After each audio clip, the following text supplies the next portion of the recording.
Bago ang lahat, shoutout muna sa mga subscribers.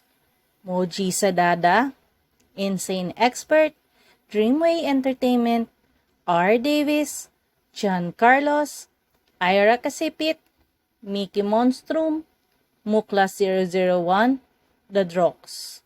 I also want to thank Miss Maleficent of Reddit for sharing her story with us. Simulan natin ang mga kwento. Itago niyo na lang ako sa pangalang Maddie. Gusto ko pong i-share itong kwento dahil naniniwala po ako na may mga nilalang dito sa mundo na hindi pa kayang i-explain ng science. Di naman ako naka-experience ng sobrang nakakatakot na paranormal activity, katulad ng apparition, at nagpapasalamat naman ako dahil doon. Pero may mga mangilan-milan din akong nakaranas ng mga minor paranormal incidents here and there. Ngayon ay 27 years old na ako.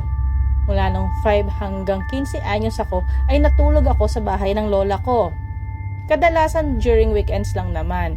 Ini-spoil kasi ako ng lola ko simula nung ako'y 5 taong gulang hanggang 15 years old ako. Jokester yung lola ko at mahilig siya sa cats. Mahilig din siyang manakot at manggulat. In other words, hindi siya boring kasama. Biyernes ng gabi yung naranasan ko isang kababalaghan sa bahay ni lola. Nasa loob ako ng isang maliit na computer room.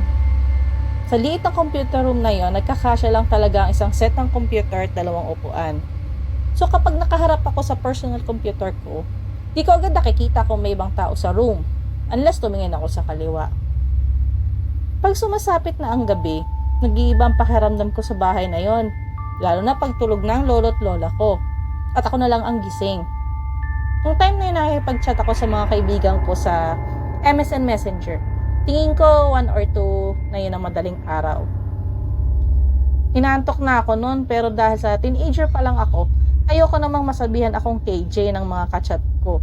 Since biyernes naman kasi ng gabi at kinabukasan wala namang pasok. Dahil sa busy ako sa chat, na akong nararamdamang kaba. Hanggang sa may humipan sa kaliwa kong tenga. Hindi lang 1 beses, kundi 2 beses. Oma! Natatawang sambit ko pa kasi akala ko lola ko lang yung nakikipagbiruan sa akin. Kaso nung pagharap ko sa kaliwa, wala namang tao. Oma! Tumawag ulit ako at tumayo ako sa aking kinauupuan. Inisip ko na baka nagtatago lang siya sa labas ng computer room para gulatin ako. Pero pagtingin ko sa labas, wala pa ring tao. Tapos pumunta na rin ako sa madilim na hallway para tingnan kung bukas ang kanyang kwarto.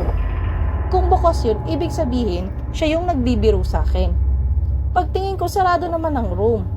Ibig sabihin, hindi lola ko ang nagbiro sa akin. Lalo namang hindi ang lolo ko dahil seryosong tao naman yun. Ang pangalawa kong story ng kababalaghan ay sa bahay pa rin ng lola ko.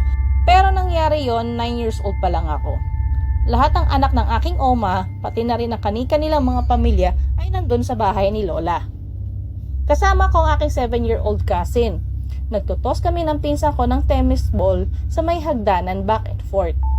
Yung iba naming kasama either nasa living room, kusina o kaya naman nasa harapan ng bahay. Dun sa staircase na pinaglalaruan namin ng pinsan ko ay may sariling ilaw, para nga namang maliwanag ang area lalo na sa gabi. Nasa 15 minutes din kaming nagtutos ng pinsan ko ng tennis ball nung tumawag yung tita ko para kumain ng dinner. Pagkakuha ko ng tennis ball ay tinurn off ko yung switch ng ilaw. Naka-up ang switch ng ilaw pagbukas at naka-down naman pag turn off na. Sigurado ako naka-down yung switch ng ilaw bago ako pumunta sa dining area. Pagkakuha ko ng food, uupo na kami sa living room. Paki-turn off naman ang ilaw sa hagdanan, request ng tita ko. Dahil galing ako sa staircase kanina, tinurn off ko yung ilaw. Tanda ako talaga eh. Naka-turn off na siya kanina. Bumalik na ako sa living room at kumain ng dinner. Akala ko ba sinunod mo yung utos ng auntie Tami mo? Tanong ng nanay. Kinabahan na ako nung nakita kong buhay na naman ang ilaw sa stairs.